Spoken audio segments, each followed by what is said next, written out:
Hey guys and girls, this is Vampiroteutis for Leakcraft.com, and today we're going about a comprehensive modeling replacement video tutorial that is supposed to teach everyone how to bring a model from some game or other source to the LOL engine. Now, before we start, we have here the Riot file translator, which is going to be the easiest and quickest way we have currently. And thanks to T-Spawn, we can easily, with this tool, acquire and work with our models. And this will contain 2 zip files. You can find it in the release forums. One has the icons and the scripts in it. You just put this in your Autodesk Maya folder. And overwrite any given... Here we go. Any given files that are already in there, which shouldn't be if it's your first installation, but if it's not, well, you might have to overwrite them. Also watch for any updates T-Spawn is making, because they are coming from time to time and are usually very good. Now, here you will have to choose which operating system you're under. Mine is 64-bit, so I'm using this file, which I put under bin and plugins, and here we go.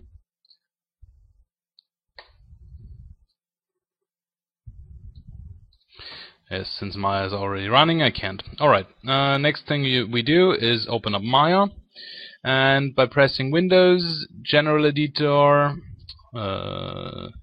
Settings Preferences, Plugin Manager, here we go. We find the Riot file translator.mll, and we check Loaded and Autoload, and with this we're good to go.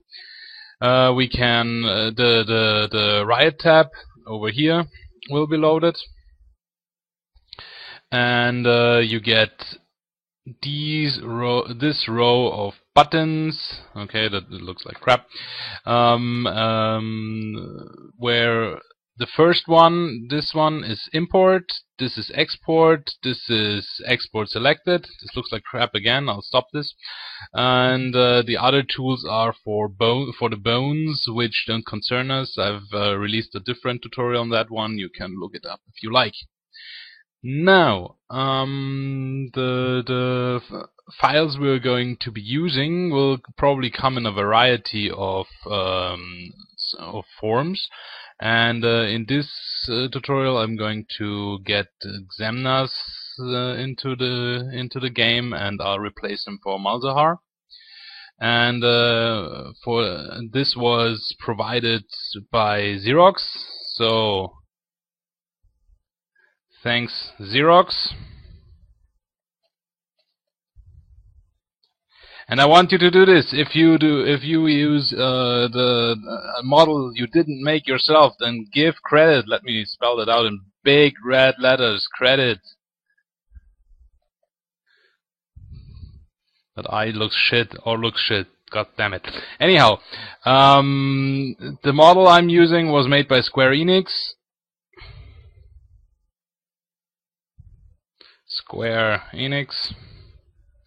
And was ripped by Xerox from the Kingdom Hearts series, and it saved me the trouble of going through the whole stuff by myself, which I am very thankful for and will mention in the friggin' credits. Do so. It's not your stuff. Now, what we get, as I said, this will probably be the usual type of models you will get. Sometimes there will be different, they will look different. You might have to convert them through 5 different converters to get them in a type of version you can actually work with. But usually an OBJ is the one that's mostly acceptable by Maya, and we can work the easiest with. And of course there will be textures. If not, you will have to make them yourself. And we see our first problem right there. We've got 5 textures here for this character. Don't even know what most of these things are. Anyhow, this is a problem we will have to address, and I will show you how in a minute.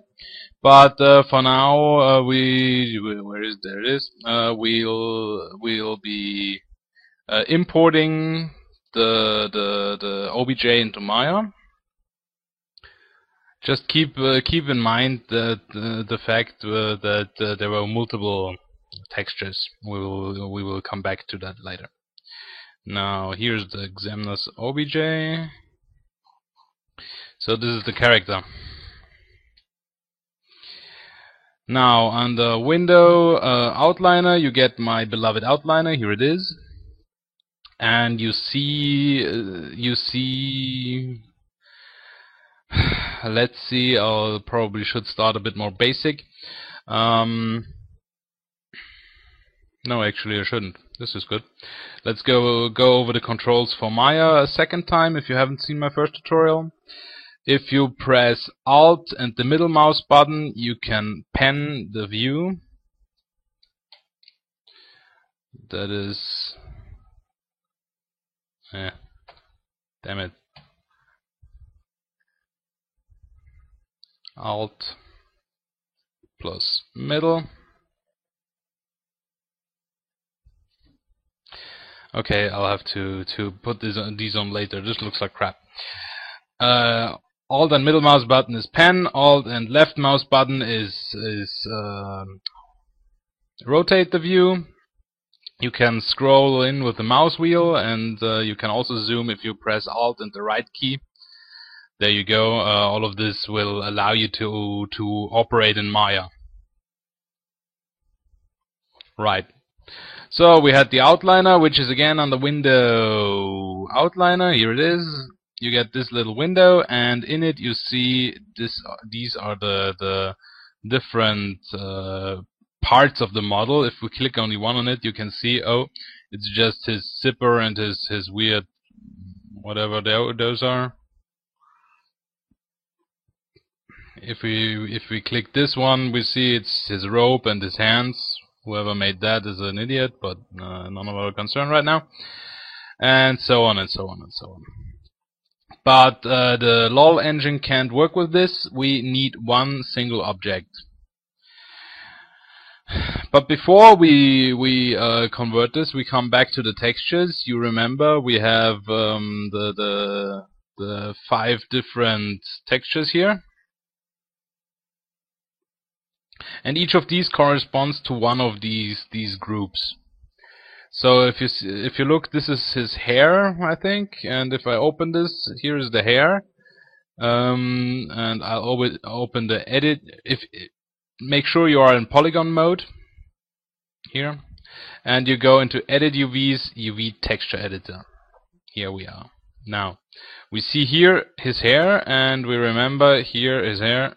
So this is the texture for the hair. Whatever is drawn here gets laid on this one. And to demonstrate this point even further, I'm pressing F11, which is Faces mode. You have F10 for Edges mode. Let's zoom in a bit. Press 5 to get a shaded model. Press 4 to have it wireframe. You can also, you can 1, 2, 3 is smoothness, but that's not of our concern right now. So this is edge. Let me get this from the beginning. F8 is object mode. If you move anything, it moves the whole object. Move is, by the way, W. Rotate is, by the way, E. And R is resize. Good. Now those out of the way. F8, as I said, is object mode. F9 is vertex mode. You can see you get the dots, the little pointies here. Those are vertices. If you press Z, it goes back to it undoes the command you just did. And if you press 10, you get F10. Sorry, you get into edges mode. You can drag a whole edge here. And if you press F11, you go into faces mode. This gets the whole polygon. This is called a polygon, a face. Polygons always look in one direction. If you press shading, backface culling, you will see what I mean. From this side they're invisible. Let's get this out of the way, sorry. From this side they are visible, from this side they are see-through. So if his hair was flipped, I could see through, and if I don't want that, I go and select those in faces mode. Then I go to normals, reverse, and now he has a hole in his head, which this was a problem in the beginning, you can fix by doing what I just did, only the other way around. So this is what we want. We want a solid mesh where you can see all of this in gray. Remember, 5 is to see it in shaded version, 4 is in wireframe. And in the end, we want to be able to see all of this and not see through anything, because if we just take his hair off here for a bit, let's see, which was it? Or his face. Face is even better. There we go. Actually, not that much better, but as you can see on his hair, it is only visible from certain angles, and we want it to be visible from every angle, so we make sure that backface culling doesn't occur. And as I said, you can do so by pressing normals and reverse after pressing F11, selecting a face and flipping it around. Alright. Now that we have got that out of the way, we worry. I think in the UV texture editor. Now I'm going to prepare this model. As I said, we need one object, so we can't have these 5 objects here. That won't work. We want it to be one object. And for this we are going to combine it. What combination would do, let me select all of these for you. You see this wholesome mess here. These are all the UVs of them over each other. So all of those over each other in a entangled mess that would be just awful. Now we don't want awful. If you get a model that has these all in one mesh, all in one place, you will have to manually get them out.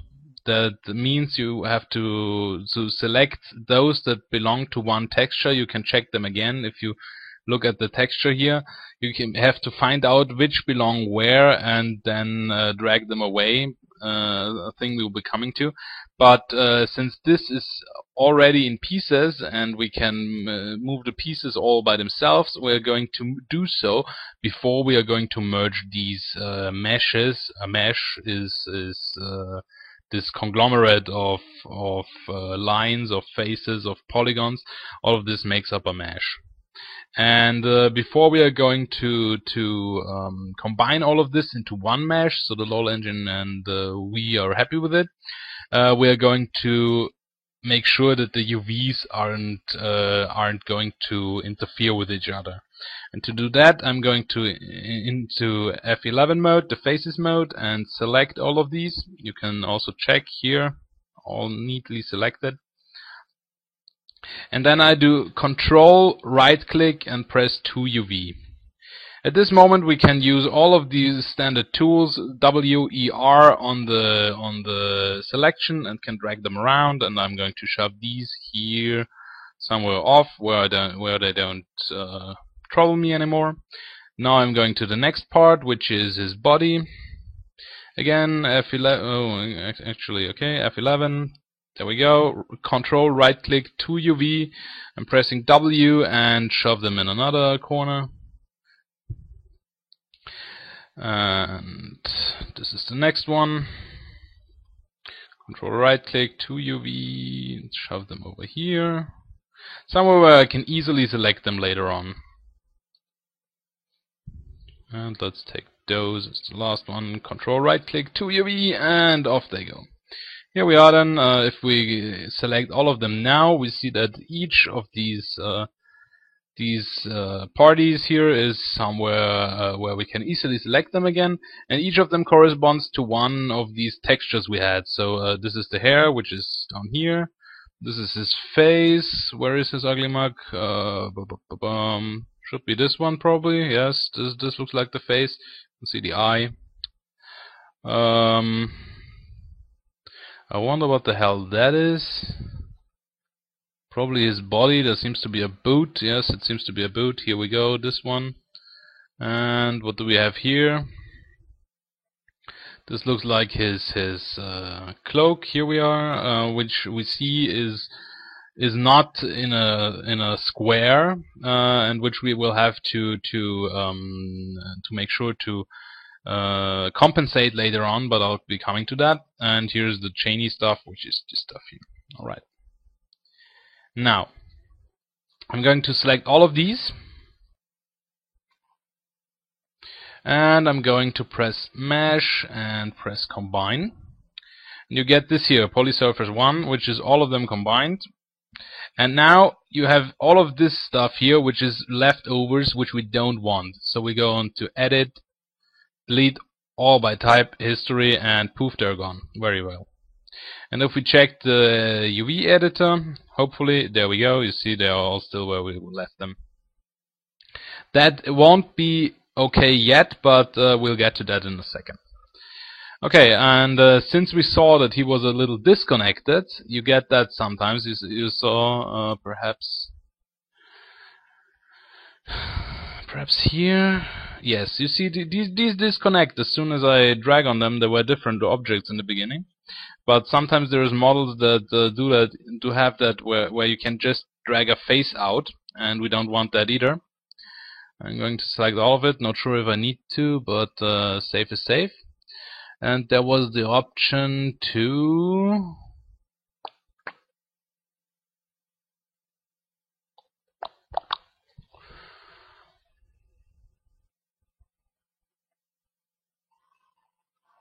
where is it?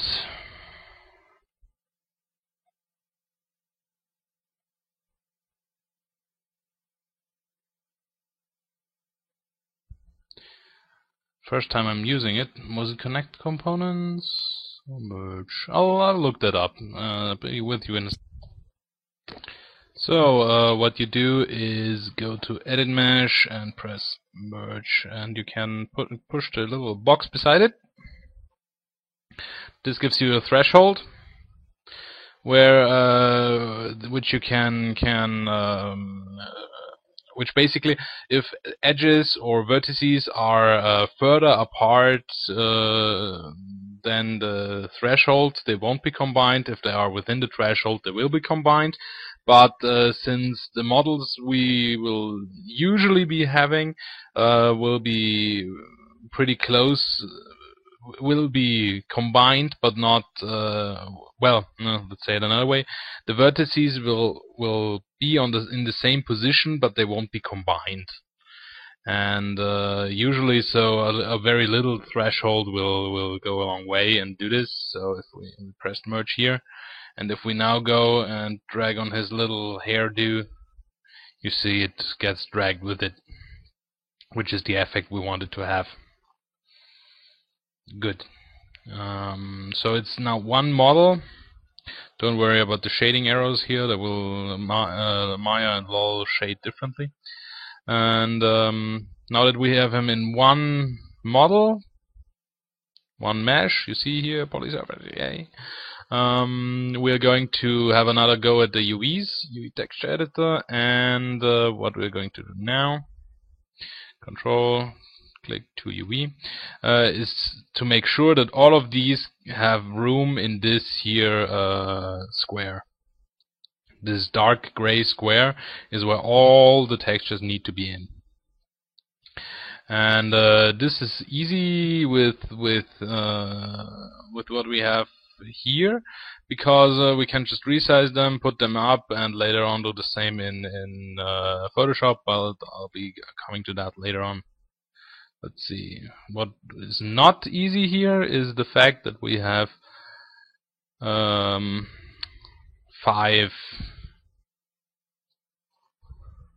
5 pieces. If it were only 4, we could probably put them nicely arranged in these places, but we're going to be a bit tricky with this.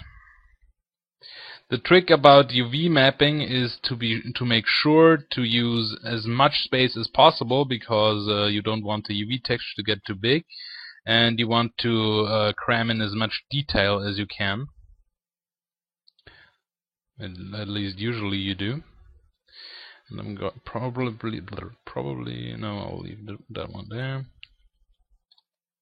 This was part of his hair, I believe. He's got, well, he's got not too much hair, but the main thing I'll be again, control click to UV. The main thing I'll be going short on will be those chainy thingies, I think.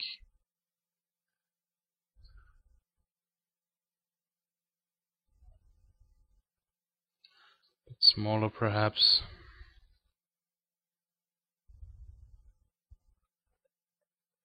Here we go, something like that. I'm thinking I'll do this. For the tutorial it might even be good. You see, this part I have selected now is very big on the model. So I'm giving it a bit more space, because it will later on be, the more detail you have, the better it will be seen. And on this part, it's his hair. I can probably squash that a bit. I'll need to do the same with the texture then, but we'll come to that. Something like this. Hope for the best. And here we go. We have the chain thingies. This is actually, you hardly see any of those, and in game you will probably see barely anything like that. But we still want it to be on the model. So I guess we'll. This is probably the part where it's the most. The least problem to save space.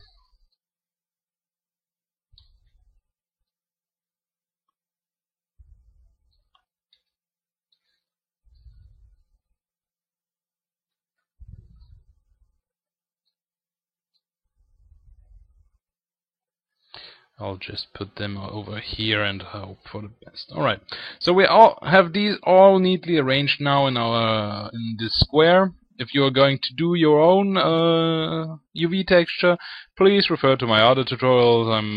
I don't want to go over that right now.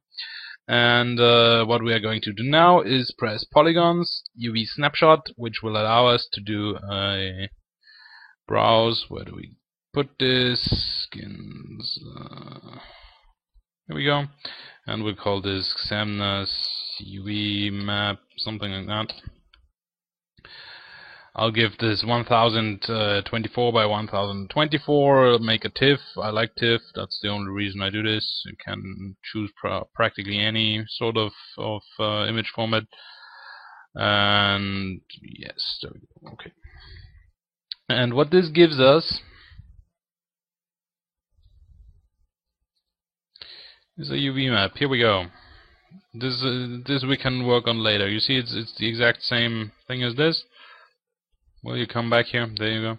It's the exact same thing, but in an image format that we can work with later on. So close this for now. Good, very good.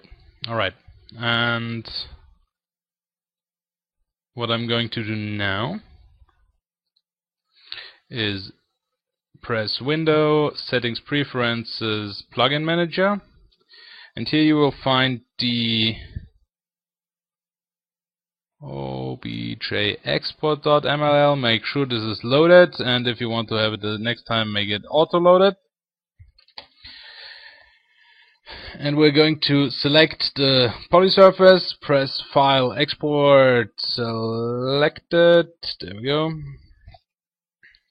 And I'm going to export this as Xamnas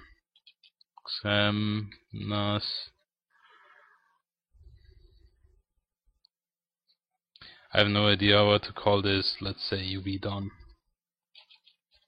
Or just UV. Alright. And it gives us a new OBJ of the guy, and I'm going to make a new scene now. File new scene. Don't save. Import. This is the one we did. And why I did this is because I want all the history gone on this guy. I want him to be clean and sprinkly. And now comes the part where most of you people get to bug me in the weeks past. It's about the model being invisible in game, and this happens when he's got the wrong material assigned. Control A brings up this here Gajigamago attribute editor, and we see he has Lambert 1 on it, which is good. We want that. You play this, you can press Window, the rendering editors, and the Hypershade. I don't know why they call it like that. It's just the way things are. If this loads up, here we are. If you have anything in here other than Lambert, Particle, and Shader, you're doing it wrong. I only want Lambert in this, and I want Lambert on this. Because otherwise it will probably be bad and not work. And if you have a texture in here, you can you import it for whatever stupid reason, because you don't want him to see, because you don't want to see your model in gray or whatever. I don't care. Delete it. Put Lambert 1 on him. Export, import. Only Lambert 1. Period. All right. This will make sure that this guy will export right and will have a texture later in game. And I'm going to yes, all right. I'm going to press import now. This, by the way, does the same thing as file import. File import. It's just one button, which is quicker. And what I'm going to do now is get Malzahar. I got him from the HeroPack client.zip, and if you can't find this, you honestly don't have a place here. Please refer to the first tutorials, or you know what? I'll just show you. In your League of Legends folder, you have a game folder. In this game folder, you have the HeroPack client.zip, and if you double-click it with your programming, you have data. Characters, and in it you have all the characters you have that are within the game. For instance, any SKL, SKN, the goddamn DDSs. These are the textures. DDS is the textures. This is for little red Annie. These are the loading screens. This one's for Prom Queen Annie. You've all of this in here. You've got the animations, the info buttons, those little thingy. No, you actually don't see that. Those little thingies, and you have all of this in your HeroPack client.zip. And I don't want you to ever mess with it unless you know what you're doing, because you have to go back and do that again every time you patch, and we don't want that. So best would be if you just extract this stuff somewhere you can work with. I have it in a folder. I can put it there and work from there with it. And what we're going to do with it later, I'm going to get to later. Alright, so Malzahar, there he is.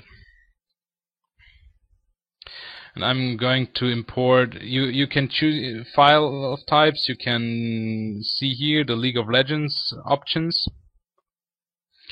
And I, for one, am going for skeleton only. You can also, if you want to import all of it, you can import the skin. It gives you options here. Make sure that the ones you want are imported. Import skeleton, import bones, import normal, all of this. But this is for when you want to edit skin, and not for what we have in mind. Because for what we have in mind, we're going to use the skeleton only. Get the Malzahar genie because he has a nice T-pose, and there he is. Let's move over. There. This is Malzahar's genie skeleton. So we're going back into to wireframe mode, and I'm going to scale them whatever down, so he fits neatly onto the skeleton. About the right size, yes? Looks like it. Alright.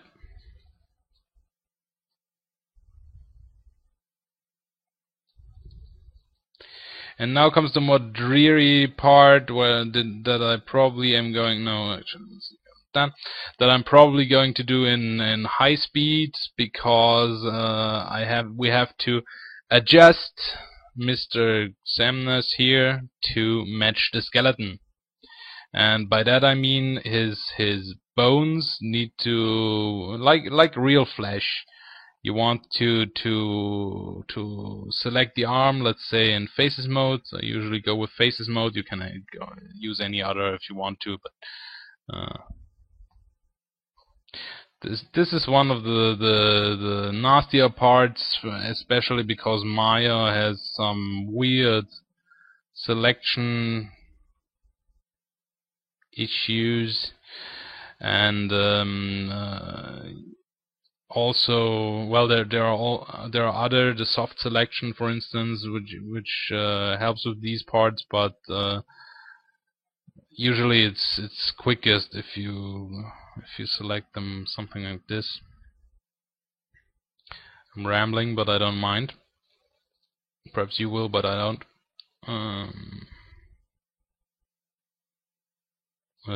Rat's nest. Alright, we work with what we got.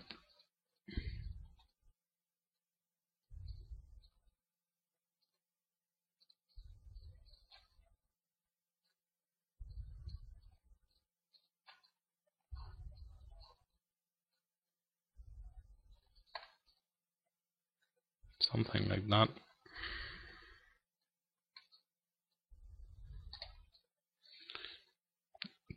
And what I want to do now is drag, rotate, scale all of this so that it matches the bones we have down here.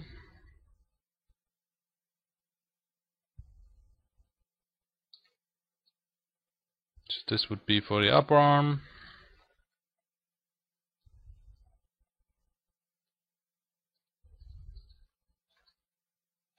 Actually, let's keep that back. I need them to go a little bit back. Something like this.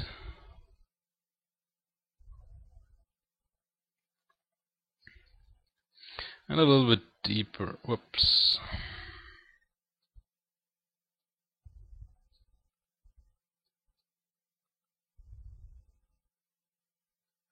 Here we are. That looks better. And now again, control clicking, I deselect some of the faces and take this one. And I'm probably now going into a speed mode where all of this takes place in a couple of minutes, whereas usually it takes quite a bit longer. See you in a couple of minutes then.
Okay, now that we're at this point, we are going to save.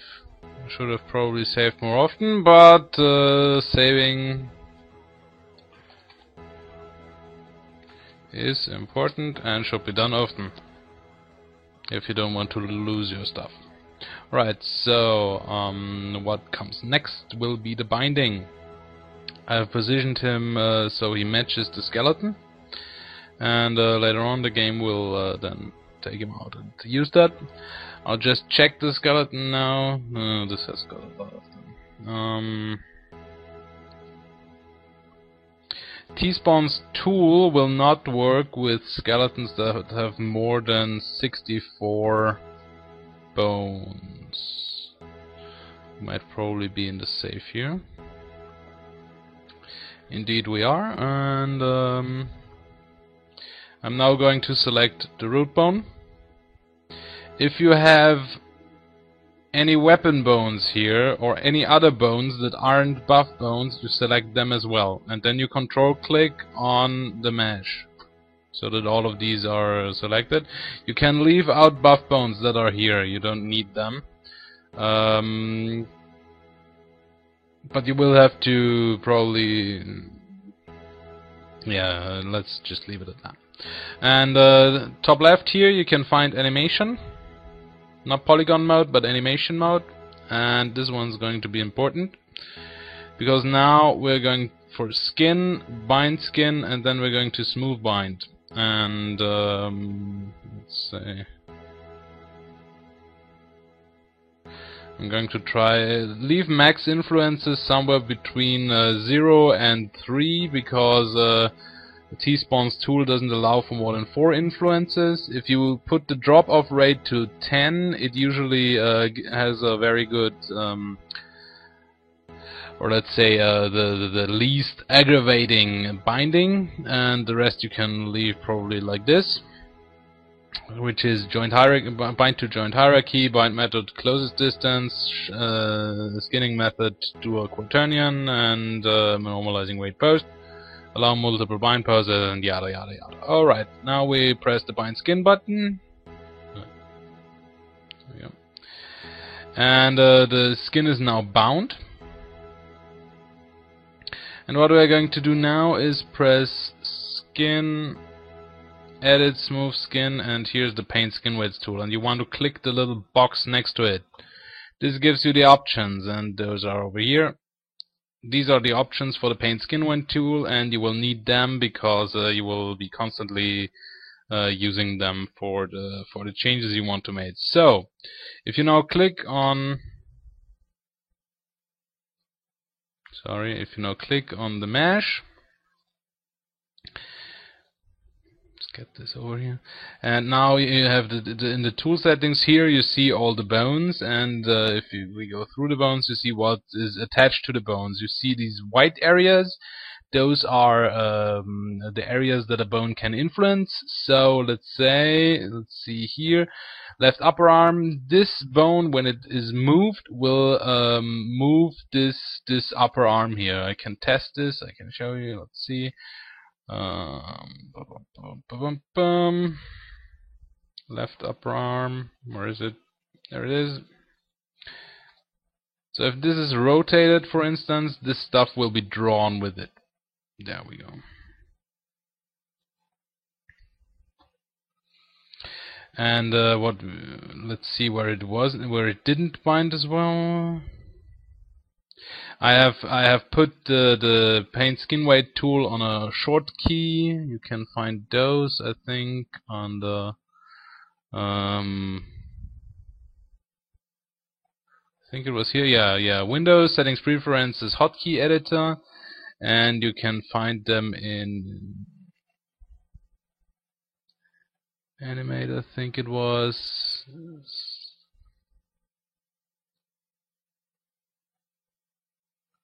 No, it wasn't. Where was it? Private skin, perhaps, I think. Art Paint Skin Weight tool. There it is. Skin Art Paint Skin Weight tool, and here you can assign a hotkey. Mine is on Alt Q. I had to re-put some other, but I just you go into this tool a lot, so this helps a lot. And what we're going to do now is remove, first of all the influence the root bone has, because I hate the root bone to have any influence, because the root bones are usually static. And especially we don't want the root bone to have control over the head. What Riot made a very big mess of this skeleton, it seems like, but we'll see how this goes along. You can, with this slider, you can control the radius of the upper and the lower, so it has an inner radius and an outer radius. I usually keep the lower at 0 and only. Now, if you left click, you add influence like this. If you control left click, you remove influence like this. This is pretty much what we're going to do over the course of the next, I'll be guessing, half hour, perhaps even longer. And we're going to hunt down all those little nasty thingies, and that we don't want to have influence on it. Now, what can help us? You see here display. You can show the wireframe or not. See this little part that we couldn't see before. Yay! In wireframe less mode, it's usually easier to spot where there's still some influence left on this. But if you don't know the model very well, you will have a hard time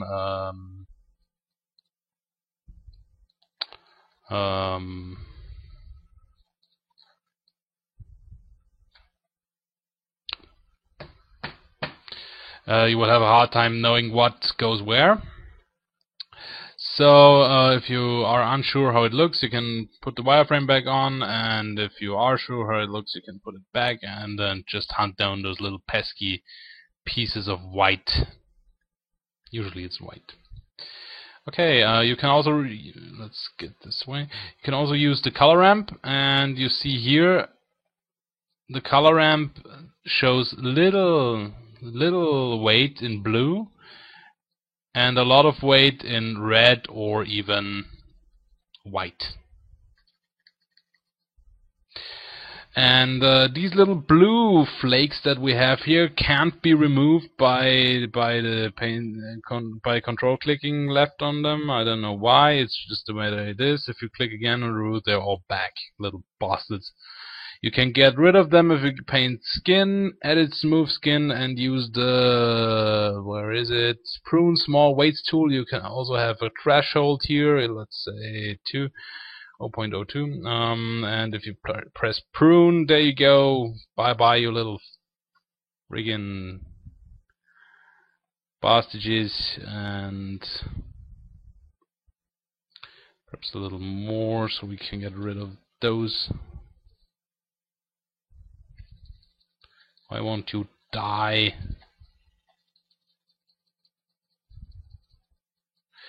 Perhaps it's also because I don't have them attached to something else yet.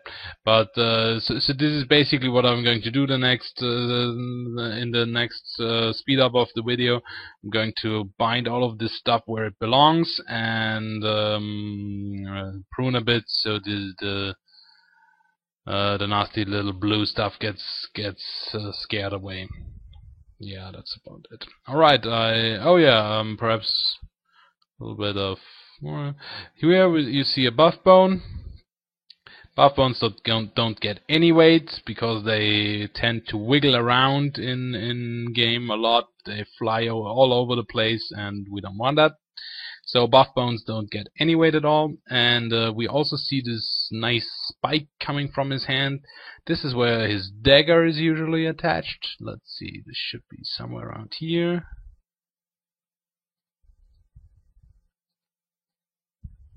This one it is, and Isn't there a weapon bonus specific one? Interesting. Perhaps the genie doesn't have one. I haven't seen the model in game yet. But anyway, we are going to make sure that you see this stuff only affects the hand and so on. So I'm going to go into speed mode, and you can watch me and hopefully learn. Let's see now.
Alright, I guess here we are again. Now that he's bound, we can make sure that he's bound correctly. Wait, I'll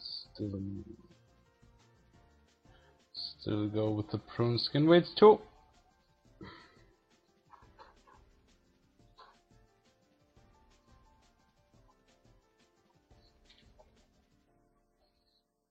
A clean color ramp is a happy color ramp. Very good.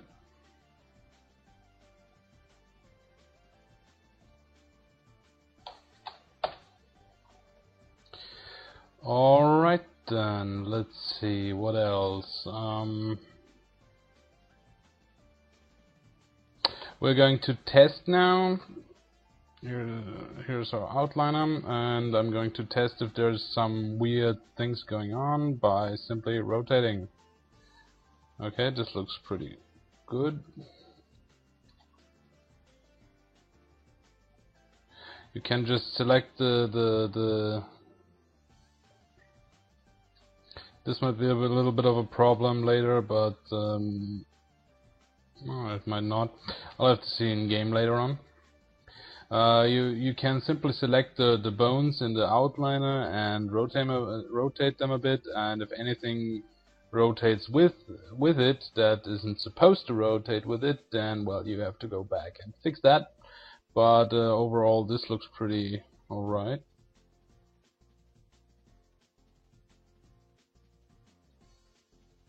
The neck might come to bite me in the backside, but it probably will work out. We'll see.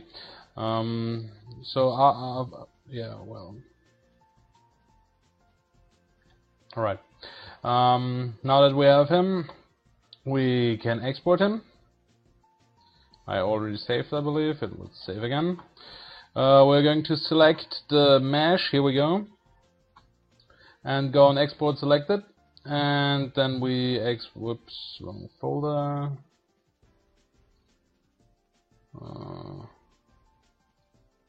And now we're going to export them. Let's say xamnas.skn, not obj export, skn export.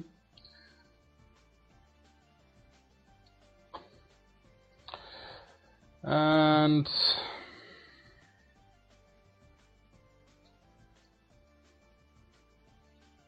here he is. Oops. Now, what I'm going to do next is bring up Photoshop,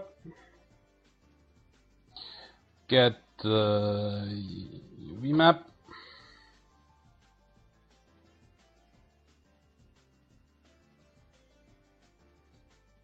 let's make a new layer, unlock this one, and now I'm going to do the black guy first.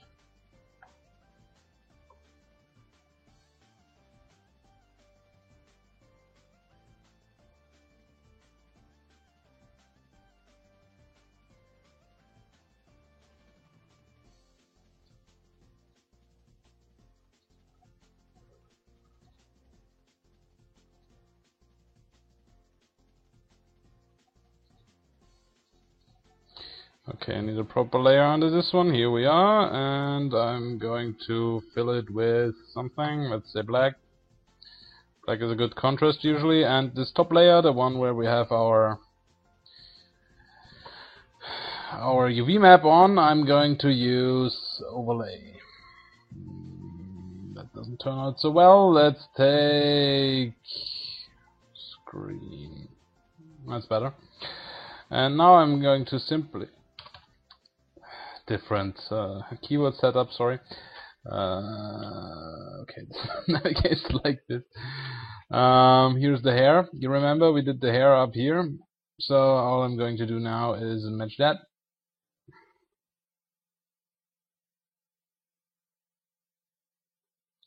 Something like this, I believe.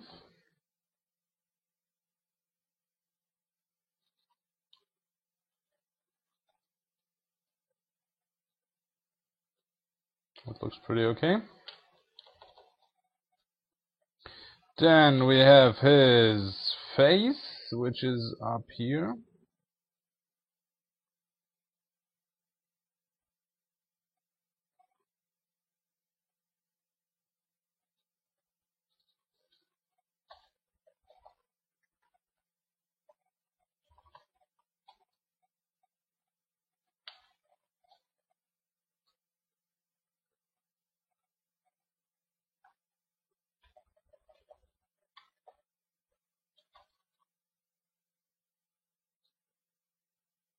Yep, something like that. Next up is, let's put them a bit higher so we actually see what's going on.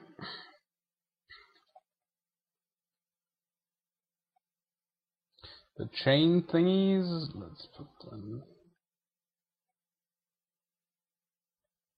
Those were the ones we put here. If you want to make your own textures, by all means do. More interesting. I should probably do something like this.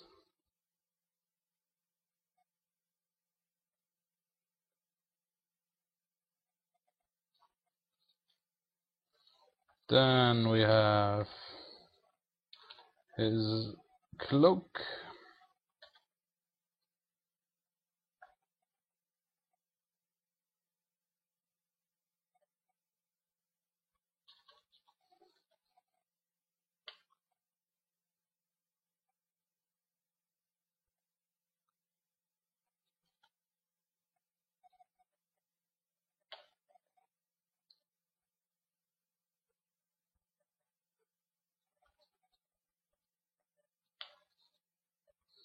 And last but not least, his boots, mainly.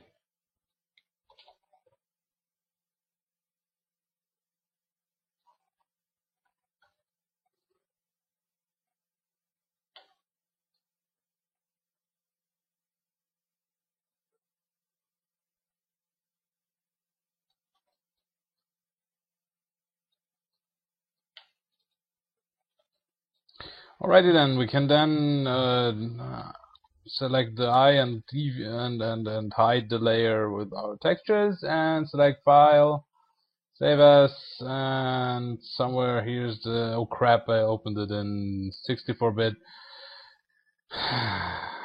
My mistake. 64-bit doesn't do DDS files, but I can let's save it as JPEG and convert. Perhaps Earthon View can convert. Otherwise, I have to go and fetch my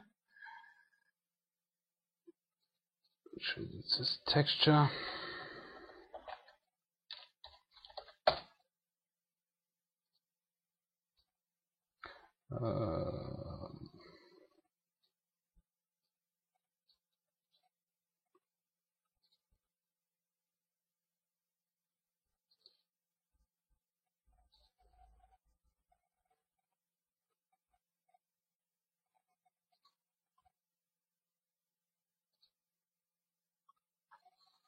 No inherent DDS support. I'll go get 32-bit Photoshop then.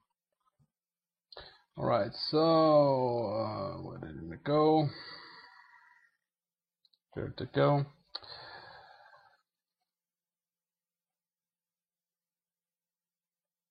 Now here I can save this as DDS. And I will probably have to make this bits alpha, but I'll look into that later. Alpha doesn't usually work anyway, we'll have to see about that.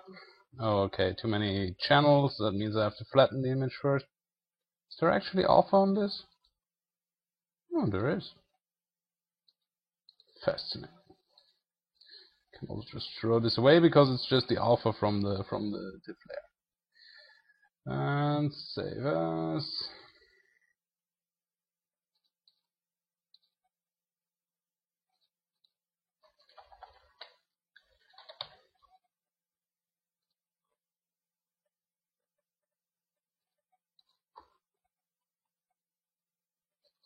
Now we have an SKL, an SKN, and as soon as Photoshop is finished, we've got a DDS. There we go. And all of these go into, whoops, come back here. We have game, we have a League of Legends folder, we go game, state characters, create that one if it doesn't exist. Then we create a Malzahar if it doesn't exist. It doesn't.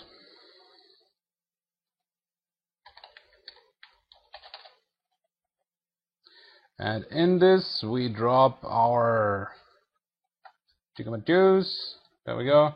Rename all of those Malzahar. I think that should be what it was called in the original, so I'll have a look.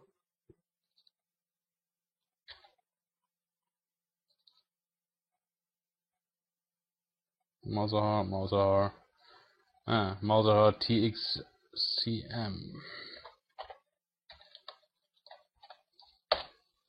And there you go. That's about it. You might have to go back and do a little overwork on some of them. You might to have to change some bindings and make them better or not or whatever. But in the end, this is what you do, and this is what lets you make a model replacement. And I guess I'm about done. Thank you for your time. I hope there will be a couple of new models coming. I also hope that you will take it upon yourself to make some of your own in time when you get good with this stuff. And I hope you had a fun time learning. So I guess this is it, and thanks a lot.